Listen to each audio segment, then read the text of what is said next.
Ty musíš vlastne pochopiť ten svoj barometer. Ty najskôr musíš veľmi dobre spoznať seba.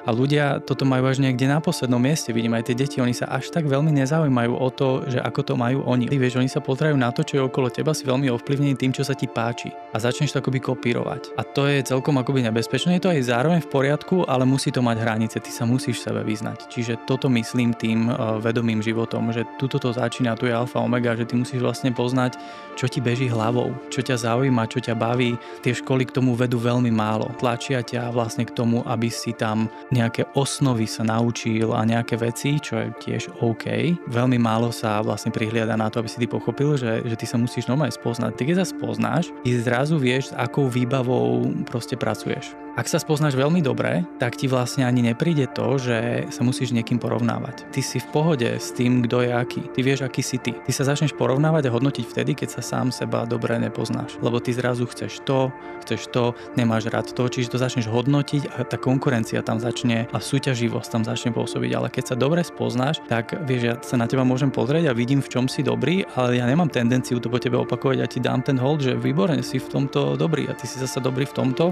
Ani sa nemusím ja presadzovať medzi vami, lebo ja viem, v čom som zasa dobrý ja. Čiže ty máš automaticky okamžite taký kľud do života ideš.